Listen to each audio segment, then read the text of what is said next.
What's going on, Aquarius? Welcome to my channel. It's Craft and Conjure with Aquarius Moon Tarot. We're about to jump into your energy.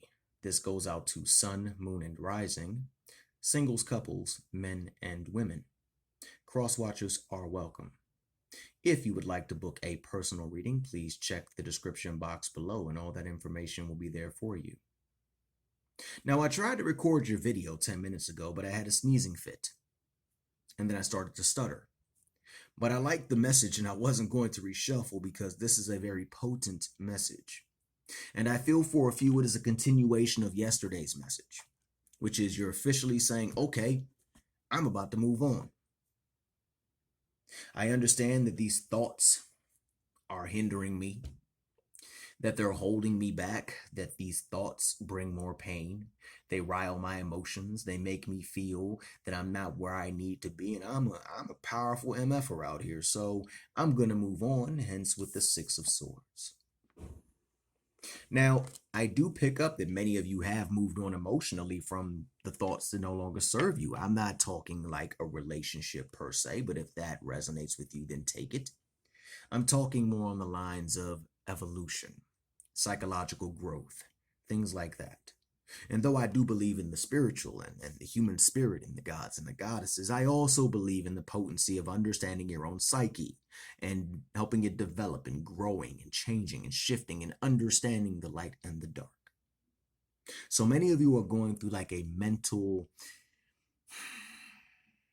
transformation. This is not only going to help you move on, but this is also going to help you see your power. For those that resonate with this, look into the dragonfly. There's some insight there for you. And understand that though they say the grass isn't always greener on the other side, I do pick up this time that it is much greener on the other side. In fact, on the other side of that mountain that you're going is everything from abundance to fish, to water, to fresh water, you name it, it's there. And as soon as you continue to move on past these thoughts, so forth and so on, and you achieve that goal, I wanted to add, do not rush this process. Take your time. Meditate. Meditation isn't for everyone, even though I think everyone can benefit from it. I think sometimes because meditation can be so vague. You see one or two methods of meditation and then that kind of takes hold. And then, next thing you know, you're trying to sit in a weird, awkward position that you know is not working for you. And then your toes fall asleep and then you lose blood flow. So look at meditation as something that will help benefit you. It can be mindful. It could be trataka, which is gazing meditation, looking at the candle flame. That helps detoxify the pineal gland as well as bring great focus and clarity. Many of you are not only moving past these thoughts with the Six of Swords energy. You're also understanding that your emotions and your thought process can go hand in hand. You have a very deep connection to your emotions. And many of you are also moving on past the thoughts of, I'll never be able to control this emotion, or I'll never be able to, balance that out, or the past causes this pain or that pain, and I can't seem to dump it. But you know what happens when you move on past that, because maybe you've had a dream, it could be a vision, or it could just be a spark of inspiration, which I'm sensing for quite a few it is. That spark of inspiration, when you get past the Six of Swords energy, is going to lead you into the magician energy. The sacred magi. Now, the magician can be a man or a woman, just as a witch can be a man or a woman. A Christian can be a man or a woman. A Buddhist can be a man or a woman. You have some badass females in ceremonial magic. I'm just being real here. So don't think just because the magician has this masculine energy to it, don't think that you can't tap into it. because we all have the connection to as above, so below. We all have connection to the masculine side, logic and reason. We all have connections to the emotional side, art, beauty, creativity, so forth and so on. Now, many of you might be delving into ceremonial magic, but I'm not seeing it going this way so far. I'm not picking up too much of a, yeah, my guide helped me here or my spirits helped me there. I'm picking up more on the lines of, I'm starting to understand my psyche more. And I'm starting to understand how my power works. Everyone taps into their power in a different way. And I think sometimes that is the biggest hiccup in the spiritual community, is that people think that, hey, this is how that person did it, so that must be the way that I have to do it. Like, hey, that person read a black and white tarot deck that had no art on it whatsoever, so that's how you read it. That's what I have to do. No. There is really no there is really no in and out to spirituality. Different traditions go deeper than others, and some people just operate directly on emotions and make amazing things happen. Some people's spirituality speaks through their art. Some of it speaks through how they help people. Some of it speaks through just a hug. And some of it speaks through those long drawn out meditations that have to do with the chakras and, the planets and everything. But unless you're following a specific tradition, have at it. And though I am for traditional systems of spirituality and magic, because it can kind of teach you a structure, it's not necessary in order to become a spiritually and mentally powerful mother. Woo, let me shut my mouth. So understand that another way I can word this is, though you have your spiritual connection, as you step into the magician energy or the magi energy, whatever you choose to call it, the mage, the sage, whatever, you're starting to see that you have this inherent power to pull it off. I mean, don't get me wrong, the ancestors, gods, goddesses, the spirits, I am eternally blessed to have them in my corner, as I am sure you are as well. But don't they always try to teach you to be strong? How many times have you heard people say the ancestors want you to be strong? You come from thousands upon thousands upon thousands of love. Generations upon generations of many loves. That's why you're here. All spirituality aside, those that came before you made it, or you would not be here. So understand that though you have your connection to the spiritual realm, whether you approach this from an analytical or a emotional or whatever point of view is irrelevant right now. Understand that the power is within, and your forces want you to know that. They love to be worked with, called on, so forth and so on. But for those that resonate with this, they want you to take that little leap of faith. They want you to say, hey, I can do this, and I don't need y'all help. It doesn't mean like, oh, screw y'all. It doesn't mean that. But every magician, spiritualist, witch, Christian, pagan, you name it, no matter if you follow the tome of the Holy Bible or the Goetia, the Clavicula Solomonus, or Raymond Buckland's Blue Book, it takes a certain level of internal power and belief, faith, and drive to go do it. How can you build this power? The same way you would build confidence. Yeah, it sucks sometimes. It doesn't work right away, or things blow up in your face. But the more and more you go through it, the more and more you kind of get desensitized to the sucky moments. It still sucks, but you get. So the power is within. What is stopping you from your harvest is understanding your own power. I mean, the universe wants to give you the 7 of Pentacles, then the 9 of Pentacles. And we all know that the 7 of Pentacles is about harvest. It's also about hard work. So when you touch base with that magi energy and you start to understand the as above, so below, as within, so without, and you start to understand how to wield your own infinite power, that's when you will start to see your hard work really pay off. Now, if this does not resonate with you whatsoever, please do not take it. But we all get to a phase in life where we don't know how to tap into our power, or we don't believe in our power. And interestingly enough, each year I see a bit of humanity's belief in their own power chipped away. So I challenge you to jump back into that power. Just do it. Even if you don't know what you're doing, do some stuff. Because usually the way people start off is they read a book and then they're kind of like, well, okay. Or they might have a force come to them saying hi, and an ancestor, whoever. They're like, well, okay, I'm just going to do this. Hey, you should have seen me when I first started. I mean, y'all would have laughed. When I first started, and I'm going to get back to the 7 and 9. When I first started, my first thing ever was learning defensive, protection, grounding, centering, circle casting, etc. I had no clue what I was doing. No teacher. I had a book. And I was reading that book, and that, excuse me, that book was reputable, and that book made sense. But when it said to cast a circle, I was like, cast. Literally, I said that. And I said, well, that didn't work.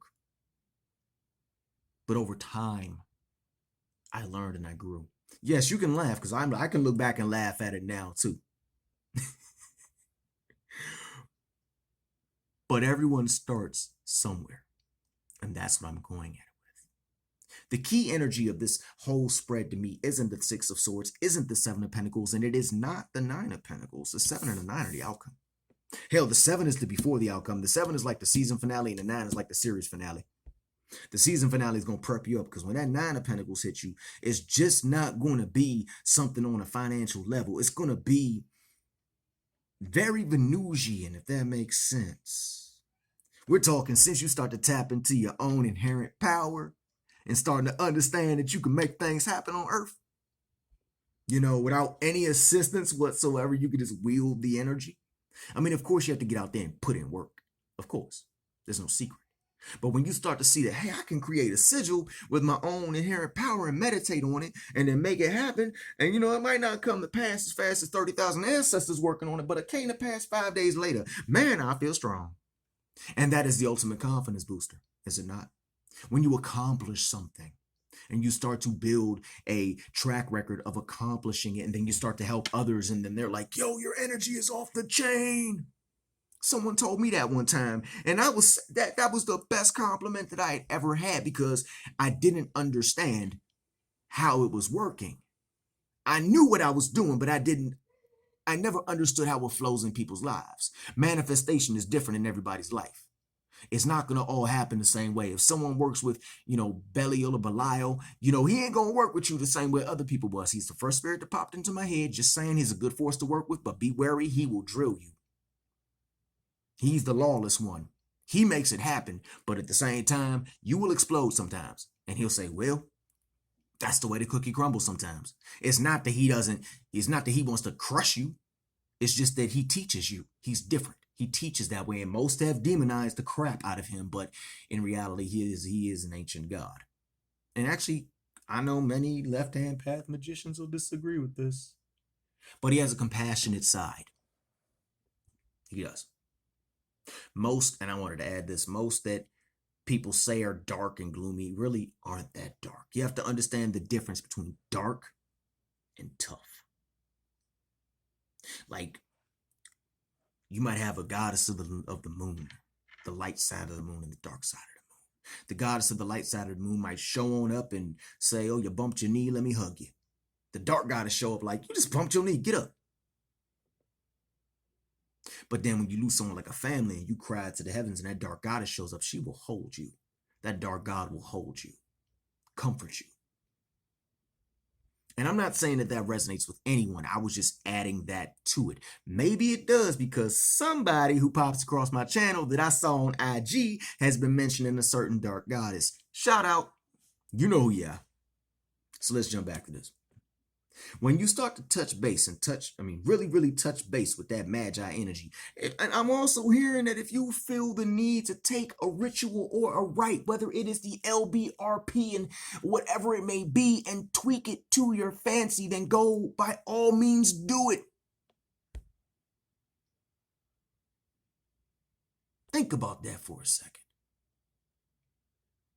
These traditions, these systems have survived the test of time because people have taken them and put them back together. Okay, so some people were a little wrong with what they were trying to put together, but for the most part, they tried their best. Not everyone. But also, the four great archangels, the gods, the goddesses, Yeshua, Baal, Belial, Michael, Raphael, Gabriel, Uriel, Castiel, Zedkiel, I go on and on and on, isn't just one person's. These cosmic forces, if you resonate with this, will sometimes help you and sometimes they won't. Okay, but usually they do. But they'll take you, teach you something. The biggest thing about it is like having that faith to say, I'm going to take this and tweak it to me. Do you know how many versions of the Lesser Banishing Ritual, the pentagram, there are? I personally am fond of the Golden Dawn, the Thelema one, so forth and so on. I'll talk about Kut Vega, but I'm fond of that. But the Wiccans created their own. Many other pagans created their own. They removed the God Force names. They removed the Tetragrammaton. They removed Adonai. They removed Yahweh. They removed Yod-Heh-Vah. They removed that and included their gods and goddesses. And it works because they're aligning to that current. So whoever needed to hear that, if you see, like, oh God, thank you. If you're reading a book on ancestral magic and it says you need this, that, and you don't have that, don't be ashamed of going against the grain. These are your ancestors. This is your path. And ain't nobody that wrote a book can tell you what you can and cannot do with your own life force energy. Though I don't call life force energy the human soul. I don't. Life force energy is like a battery, and you can recharge at any damn time. The soul, that's a whole new level of deep. So let's jump back into this. The Seven of Pentacles, the reason I say you're going to see your hard work pay off is because you're going to start to really grind and really put in this work and really say to yourself, how far can I push myself? How far can I push my magic, my spirituality, my meditation, my tradition, my connection to the ancestors, whatever? How far can I push myself to see what I can do by myself? And you know what you're going to see? That. The Nine of Pentacles. And do you know what brought forth that Nine of Pentacles? Your faith, your determination, your hard work, your trial, your error, so forth and so on. Whether you want to call it the universe, the spirit, your own psyche, development, whatever. Everyone has trial and error. High priestesses did not become the high priestess by just winging it. High priests did not become high priests just by winging it. I did not achieve what I achieved just by winging it. You should have seen how many times I exploded. And I'll keep it real with you because I'm a transparent dude over here. I had to get rid of a couple forces one time, and I had a war. I'm going to keep it real. I'm talking a real war, like cups moving, could die, break calibers going out, all that type of stuff. Because I messed up. I didn't banish the energy, and it got me. It drove me down a line that I did not want to go down. But I said after it was all over, I contacted those forces and I said, we good because you taught me something. Oh, I was pissed off at the time. But then when I sat back and looked at it from a more mature point of view, a more evolved point of view, it's kind of like tough love. And one of them said, I never wanted to hurt you, but you had to learn. And you were so stubborn at the time that you chose not to do what you were told. You chose not to do what you felt. You chose not to listen. You went off and did you. And though you achieved it, it was chaotic as bloody hell and you blew up. Oh, I achieved the goal. Oh, I got my yes. But, you should have seen the ish that came with it. And why? Because I didn't take time just to simply say, okay, what am I doing wrong? And everyone gets there sometimes. All right? But this Nine of Pentacles is very Venusian. We're talking like the meek shall inherit the earth over here. We're talking about all that you want and desire can be yours. Now, it's not going to fall in your lap. Now, this Nine of Pentacles, she cheesing. She happy because she has figured out the secret. Not for everybody else, but for her, for him. Got the Seven of Pentacles paid off. You're like, oh, crap, I'm good now. I had no clue. It's as simple as tapping into my own power. The whole thing about it is how you tap into your power. Not everyone follows it. Even if you follow the same spiritual tradition, people going to go at it differently. Even if you mess around and follow the Hermetic order of the Golden Dawn verbatim by the book, the same as somebody else, you're going to have an experience and they're going to have an experience no matter who you work with. And it's going to be two entirely different experiences, even if y'all both call on Michael, both call on Raphael, both call on Gabriel, Uriel, Ariel, Zedkiel, Sandalphon, Belial, Baal, Paimon, Lilith, Akati, Kali, or any one of the other 1,000,001 beautiful forces in the universe. So understand that, okay? You have this internal power. Tap into it. That's all I got for you. Hopefully this resonates in some way, shape, manner, or form. If so, please like, share, and subscribe. And join the Craft and Conjure Aquarius Moon to Grow family. And also, tap into your power. Get over that hump. Get over that hump. It's going to be more about just doing it. Build a certain everyday ritual, a prayer, something. Find a psalm that you like, but dedicate to it. And when you start to work the mojo, start to feel how it makes you feel mentally, emotionally. Remember that spirituality has to do with the body as well as the mind and the heart. It's not just an external thing, it's within you. And there has been this whole crap of, yo, it's all external and I just pray. And no, cleansing, spirituality, the body, the bio vessel. We are spirits living human experiences. And if your vessel is not on point, you ain't going to get very far. So make sure you take care of that too. Okay? Y'all stay fly. Peace.